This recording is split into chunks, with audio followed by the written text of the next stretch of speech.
So hello friends, कैसे हैं आप सब। आज का वीडियो का जो टॉपिक है उसमें हम ये डिस्कस करेंगे जो बहुत तरह के एसेट्स है, जैसे कि लैंड हो गया, होम हो गया या फिर कार। ये तो अकाउंटिंग डेफिनेशन के हिसाब से एसेट है, लेकिन 1997 में रॉबर्ट कियोसाकी की एक बुक आई थी, rich Dad and Poor dad. Robert Kiyosaki जो कि फिनेंशियल रिलेटेड बुक के लिए बहुत ही फेमस ऑथर है। अपने बुक में उन्होंने होम, कार और लैंड को लायबिलिटी हिसाब के ट्रीट किया था। ऐसा उन्होंने क्यों किया था, इसका एग्जैक्ट डेफिनेशन क्या है, इस वीडियो में हम टोटल डिस्कस करेंगे। तो चलिए वीडियो को शुरू करते हैं। गाइस, हमको तो बचपन से यही सिखाया गया, एसेट यानी कि लैंड, मशीनरी, फर्नीचर, कार, ये सभी को हम एसेट क्लास में ट्रीट करते हैं इन आवर बैलेंस शीट। तो फिर रॉबर्ट कियोसाकी ने ऐसा क्यों कहा कि होम हो, कार हो या फिर लैंड हो, ये एसेट नहीं, ये लायबिलिटीज है। इस वीडियो में हम पूरी तरह से इसको डिस्कस करेंगे। देखिए, अगर आपने इस बुक को डिटेल्स में पढ़ा होगा तो उनका जो कहने का मतलब है ये आपको क्लियर विजिबल होगा। तो हम एक होम के एग्जाम्पल के साथ इस वीडियो को शुरू करते हैं। मान लो आपके पास एक होम है जिसको आपने ऑलमोस्ट 20 लाख में खरीदा है। 20 लाख रुपए आपने लोन लिया है 20 ईयर्स के लिए, जिसका ईएमआई है 20,000 रुपये पर महीना। अब मान लो आपने उस होम को रेंट पे दिया है, जहाँ से आपको 25,000 पर महीना किराया मिल रहा है और उसका मेंटेनेंस चार्ज है 2,000। तो टोटल आपका एक्सपेंसेस है 22,000 रुपीज।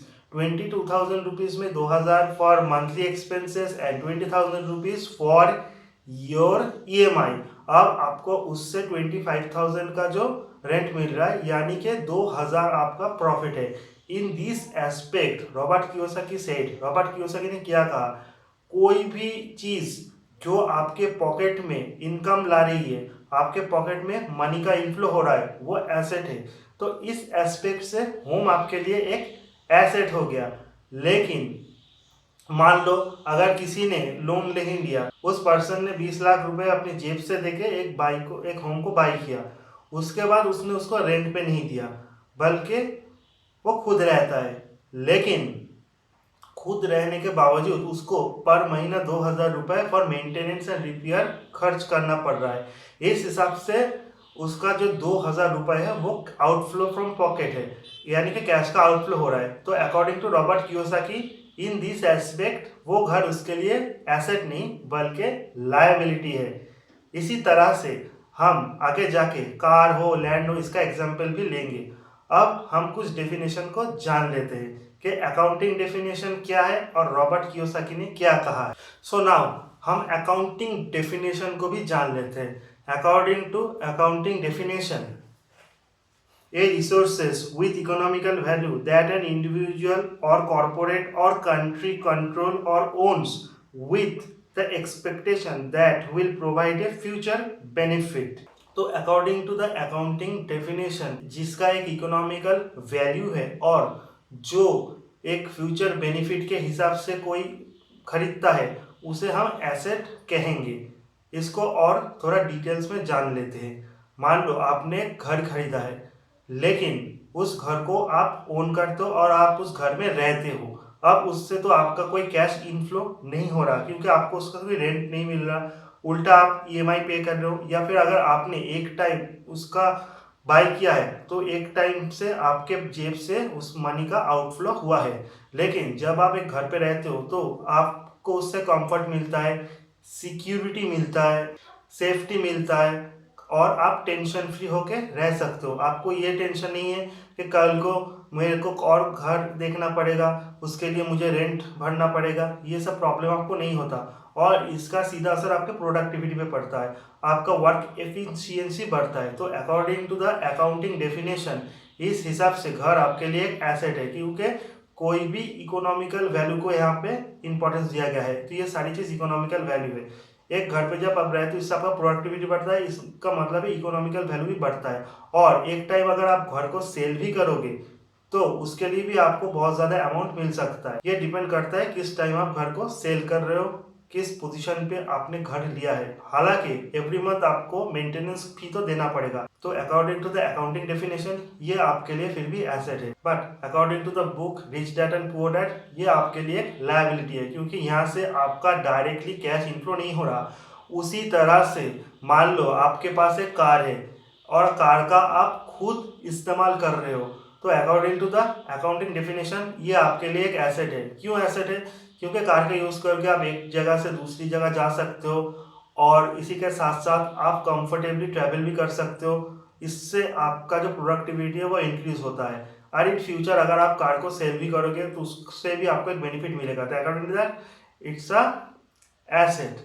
अब रॉबर्ट कियोसाकी का कुछ एग्जाम्पल लेते हैं। मान लो आपके पास एक लैपटॉप है, आपके पास एक कैमरा है, तो अकॉर्डिंग टू रॉबर्ट कियोसाकी अगर आपने इस लैपटॉप या फिर कैमरा का यूज़ करके कुछ मनी मेक करते हो तो ये आपके लिए एसेट है। मान लो आपके पास एक लैपटॉप है और आप इस लैपटॉप का इस्तेमाल आपके काम के लिए करते हो। आप शेयर ट्रेडिंग कर रहे हो या फिर आप कुछ मूवी मेकिंग कर रहे हो जो कि आपका प्रोफेशन भी है और इससे आपका कैश इनफ्लो हो रहा है, कैश जनरेट हो रहा है। तो अकॉर्डिंग टू रॉबर्ट कियोसाकी ये आपके लिए एक एसेट है। सिमिलरली अगर आप एक कैमरा ले रहे हो और जैसे कि मैं कैमरा से DSLR से वीडियो बना रहा हूँ फॉर यूट्यूब, इससे क्या होगा, यूट्यूब पे वीडियो अपलोड करने के बाद मुझे यूट्यूब से अर्निंग मिलेगा। तो according to Robert Kiyosaki it's a asset. लेकिन अगर उसी तरह मैं लैपटॉप और कैमरा का इस्तेमाल सिर्फ अपने पर्सनल काम के लिए करूँ, मान लो मैं लैपटॉप लेकर सिर्फ मूवी देख रहा हूँ या फिर अपना कैमरा से पर्सनल फोटोग्राफ्स क्लिक करूँ, तो रॉबर्ट कियोसाकी के अनुसार ये एक लायबिलिटी है।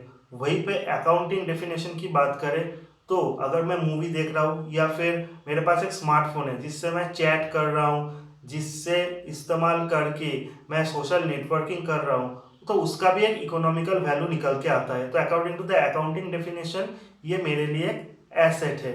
देखिए हर तरह का एक डिबेट तो लगा ही रहेगा कि कौन सही है कौन गलत। रॉबर्ट कियोसाकी भी गलत नहीं है। अकॉर्डिंग टू हिम कोई भी चीज़ जो आपके जेब में कैश लाता है वो एसेट है और कोई भी चीज़ जो आपसे जेब से कैश निकालता है वो लायबिलिटी है। सिमिलरली अकाउंटिंग डेफिनेशन के हिसाब से भी एसेट का मतलब ये है जिसका इकोनॉमिकल वैल्यू और जो फ्यूचर में आपको बेनिफिट देगा। यहाँ पे कुछ और चीज़ों के बारे में आपको जानना है। कुछ एसेट है टैंजिबल, कुछ एसेट है इंटैंजिबल। टैंजिबल एसेट्स वो होते हैं जो डायरेक्टली आपके लिए कैश जनरेट करते हैं। इंटैंजिबल एसेट वो होते हैं जो डायरेक्टली तो कैश जनरेट नहीं करते, इनडायरेक्टली कैश जनरेट करते हैं।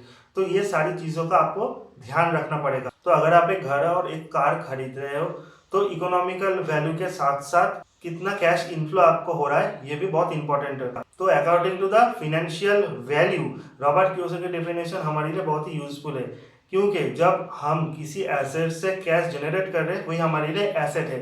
ये नहीं तो क्या होगा, नहीं तो हम किसी भी घर में और कार में पैसा डाल डाल के अपना पैसा ब्लॉक कर देंगे। हमको ये नहीं दिखेगा कि उससे हमको कुछ कैश जनरेट हो रहा है या फिर नहीं हो रहा है। तो ये डेफिनेशन हर लोगों के लिए डिफरेंस होगा। रॉबर्ट कियोसाकी को जो फॉलो करेंगे वो यही सोचेंगे कि कोई भी एसेट जहाँ पे उसका कैश जनरेट हो वही उनके लिए एसेट है। तो ये बहुत ही अच्छा डेफिनेशन है। लेकिन अगर हम अकाउंटिंग डेफिनेशन के हिसाब से जाए तो किसी चीज़ का एक इकोनॉमिकल वैल्यू को आपको सोचना पड़ेगा, या फिर यानी कि अगर आप एक घर ले रहे हो फॉर पर्सनल यूज़ तो आपको उसका इकोनॉमिकल वैल्यू और फ्यूचर बेनिफिट को ध्यान पे रख के लेना पड़ेगा। तो according to normal standard accounting definition इस हिसाब से ये आपके लिए एक एसेट है। लेकिन according to me Robert Kiyosaki का थ्योरी मेरे लिए बहुत ही यूजफुल है, क्योंकि मैं एक ऐसी चीज़ पे हमेशा इन्वेस्ट करना चाहूँगा जिससे मुझे लगातार कैश जनरेट भी हो और फ्यूचर बेनिफिट भी मिले। तो ये आपको सोचना है आप किस पर्पज से अपना घर हो या कार हो ले रहे हो। So at the end of the video मैं यही कहूँगा कि बहुत सारी चीज़ों को आपको जज करना पड़ेगा। चीज़ कोई भी हो ये आपके ऊपर डिपेंड करता है कि कोई भी एसेट अगर आप बाई कर रहे हो उसका यूज़ आप कैसे करोगे। कि उस एसेट को आप रेंट पे दोगे जिससे कैश इनफ्लो बढ़े और उससे आप मनी कमा सको, या फिर उसको आप पर्सनल यूज़ करोगे जिससे आपका इकोनॉमिकल वैल्यू तो बढ़ेगा लेकिन उसी तरह उससे आपका एक्सपेंस भी बढ़ेगा। ये आपके ऊपर डिपेंड करता है। आज का वीडियो का टॉपिक इतना ही है। मिलते हैं अगले नेक्स्ट वीडियो में। वीडियो अच्छा लगे तो चैनल को सब्सक्राइब कीजिए, लाइक कीजिए, शेयर भी कीजिए। Good bye everyone.